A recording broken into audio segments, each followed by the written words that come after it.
Kita belajar, syurga tidak akan dihuni oleh orang yang sebesar zarah ada titik benci dalam hati dia. Sebab begitu ramai orang yang hasad dengki, mengaku beriman, solat tak tinggal, bahkan jadi imam tu kadang-kadang dengki dekat orang, sahabat-sahabat dirahmati Allah. Maka inilah musuh yang perlu kita perangi. Siapa cakap? Nabi Muhammad sallallahu alaihi wasallam. Bila mana anda mampu membuang benci dan dengki di hati, orang lain berjaya, kita rasa bahagia. Orang lain derita, kita rasa tak larat nak senyum. Sahabat-sahabat, mengaku beriman kita ni kadang-kadang, tapi tak boleh tengok orang senang. Bila tengok orang senang, kita yang susah. Bila tengok orang susah, kita yang senang. Kamu sebenarnya tak layak dipanggil seorang mukmin kalau di hati ada dengki, ada hasad kepada orang beriman lain. Faham ya? Jadi macam mana baik pun kita akan dapat sedikit susah bila ada orang berdengki dengan kita. Betul tak ibu-ibu dirahmati Allah? Kita rasa nak naik, ada orang tarik jatuh balik. Nak naik, ada orang tarik jatuh balik. Cubalah kalau kita nampak orang beriman macam semalam. Saya jumpa siapa dekat TV Al-Hijrah semalam. Lepas slot saya tu kan ada yang dia pemniaga macam-macam tu. Jumpalah seorang hamba Allah ni. Ustazah, dulu kita rakan Facebook. Daripada awak sekecil-kecil buat bisnes kat rumah saja, sekarang dah ada 1 kilang. Ya Allah, saya memang tabik spring lah dengan orang Melayu macam ni. Hebat sungguh lah Ustazah, jangan cakap macam tu, segan saya. Subhanallah sahabat-sahabat, kita seronok dengan kejayaan orang lain sebab Melayu Islam membantu ekonomi orang Islam di Malaysia. Kan lebih baik yang begitu daripada yang bangsa lain. Pun kita tak boleh bermusuh dengan mereka selagi mereka tak memusuhi kita. Tapi kalau yang Islam ni subhanallah, dengan dia punya projek tu, setiap keuntungan dia diinfakkan ke bahagian-bahagian ni. Dan kita yakin bila orang beriman, sukses ekonominya, zakat pasti mencanak naik. Bila zakat semakin luas, semakin lebar, sahabat-sahabat, insya-Allah jurang kemiskinan negara kita boleh dikurangkan. Tapi kita makin kaya makin lupa. Kenapa makin kaya makin susah? Sebab begitu ramai orang yang hasad dengki, mengaku beriman, solat tak tinggal, bahkan jadi imam tu kadang-kadang dengki dekat orang, sahabat-sahabat dirahmati Allah. Maka inilah musuh yang perlu kita perangi. Siapa cakap? Nabi Muhammad sallallahu alaihi wasallam. Macam mana ya Ustazah nak buang rasa susah nak maafkan orang, sebab apa yang dia buat kat kita tu payah untuk dimaafkan.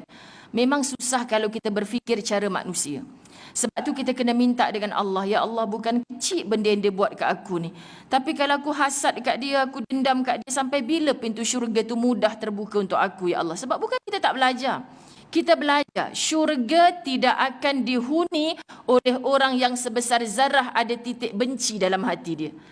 Kita kadang benci kat orang sebab orang tu parking kereta depan rumah kita, tak nak mau cakap je, itu je. Kan sahabat-sahabat dirahmati Allah, orang KL ni banyak sangat. Banyak kali tahu Ustazah dia parking kereta depan rumah kita, susah kita nak keluar. Dah habaq ke belum? Cubalah buat satu pengumuman, saya memang suri rumah sepenuh masa. Jarang keluar, suami saya pakai kereta lain. Tapi kadang-kadang saya pun ada hal nak keluar. So siapa-siapa jiran nak parking depan rumah saya, okey saja, tapi ada syarat. Tolonglah setiap kali nak parking tu telefon saya dulu, bagi tahu supaya saya boleh cakap setengah jam okey, sebab lepas setengah jam akak nak pergi pasar ni. Boleh tak kita buat macam tu? Dah cakap dah Ustazah tapi tak faham bahasa. Kan sahabat-sahabat dirahmati Allah. Itu je punca kadang-kadang. Benda boleh selesai sahabat-sahabat kalau kita betul-betul bil hikmah, penuh dengan kebijaksanaan. Maksud Ustazah, jangan jemput satu rasa hasad, benci bersarang dalam hati. Jangan sampai, ni dah kali ketiga jiran kita ni buat ni bang. Kalau kita tak jumpa dia, jadi beat nanti ni. Faham tak beat? Orang Kedah lah suruh cakap beat dah ni. Kan sahabat-sahabat dirahmati Allah. Kalau ni 3 kali, dia boleh jadi 30 kali. Kalau 30 tahun kita berjiran, jadi macam mana? Saya nak baik dengan jiran saya. Saya nak bertemu balik dengan jiran-jiran saya dalam syurga. Kita kena cakap juga ni bang, tak boleh biar ni. Daripada kita mengatur, tak faham bahasa, rasanya dulu mengaji kat US, kalau mengaji kat Mesir, perangai tak macam tu. Situ pula ada perginya. Kan sahabat-sahabat? Panjanglah jadinya. Tak ada kena-mengena. Mengaji Mesir, mengaji US, tak ada kena-mengena. Tak semestinya syurga tu orang yang mengaji kat Mekah, Madinah, Mesir saja. Orang US pun neraka. Tak ada pun mana-mana dalil. Tapi kita yang tak perbetulkan. So sahabat-sahabat, jangan ada perkara ini sebab kita takut hati kita ada hasad. Bila ada hasad ni, susah kamu nak ke syurga walaupun lebam-lebam dahi banyak bersujud. Tolong sahabat-sahabat kita yang kenal hati kita. Ketua Muslimat Masjid Asyakirin tak tahu hati kita. Ni rasanya tudung singkat ni memang dengki dia banyak dalam hati ni. Tudung labuh ni rasa sikit. Tak ada siapa orang boleh bercakap. Suami kita yang napa kembang jalan kepak tu tengah dengki kat orang ke? Tak lah bang, takkan kita nak cakap. Tapi diri sendiri tahu tak kita dengki kat orang? Jangan bohong hati sendiri. Kita sedang membohong Allah, sahabat-sahabat. Kenapa aku susah tengok dia senang? Itulah dengki. Kenapa aku happy tak pelik sungguh ni? Aku joget-joget terkinja-kinja tengok dalam Facebook anak dia mati aksiden, aku pula yang seronok. Kenapa? Itulah orang yang rosak hatinya, sahabat-sahabat. So tak payah tanya orang, akak rasa saya dengki tak ke jiran sebelah? Tak payah tanya orang. Kita ada jawapan. Sebelum kita mati dengan hati yang macam ni, tolong bersihkan hati kita. Macam mana cara? Ustazah Zai dah ajar banyak kali, doakan orang yang kita sakit hati tu. Doakan memang hidup lu Ustazah. Kan? Cuba kak, tak boleh 3 kali, 30 kali, tak boleh 3 tahun. Lepas 3 tahun akak tengok macam mana akak punya doa.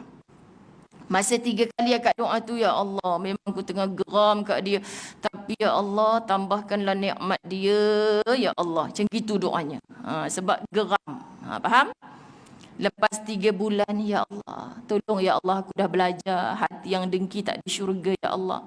Tambahkanlah nikmat. Kalau anak dia jadi doktor, aku sakit tak pergi klinik, kok boleh pergi rumah sebelah, ya Allah.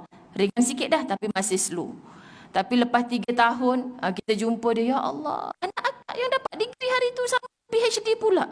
Seronoknya kak, rasa bahagia sangat. Saya kalau anak akak berjaya tu macam anak saya sendiri. Biarlah anak saya 10E pun, asalkan anak akak 10A pun saya dah rasa bahagia dah. Subhanallah, jiran tu pula pelik. Ikhlas ke tidak dia ni? Tapi hati kita sahabat, kita yang tahu.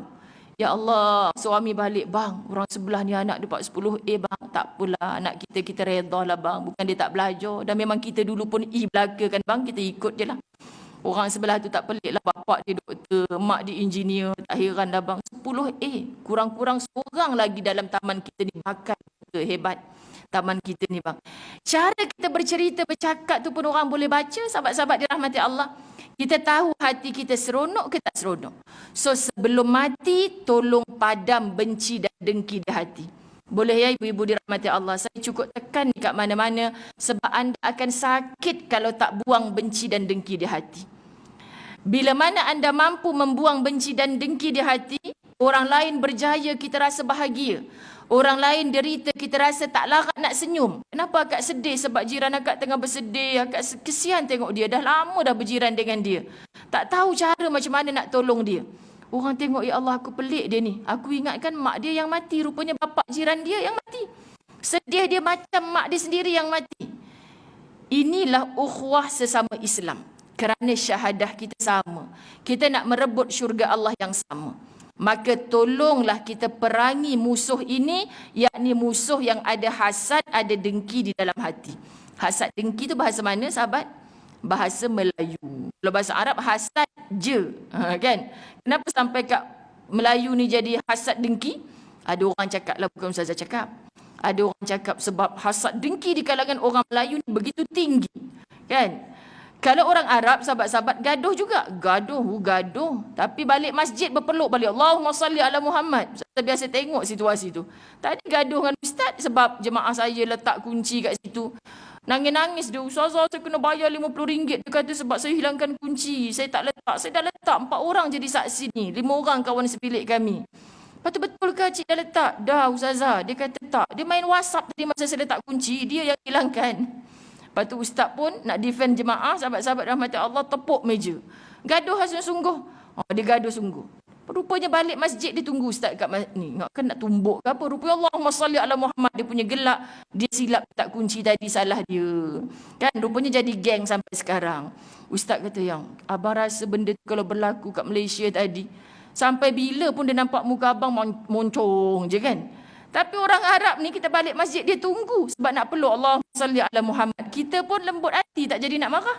Subhanallah, sahabat-sahabat dirahmati Allah. Sebab tu dekat negara depa hasad dah noktah. Kita hasad dengki. Faham ke tak faham? Sekian dimaklumkan, okey?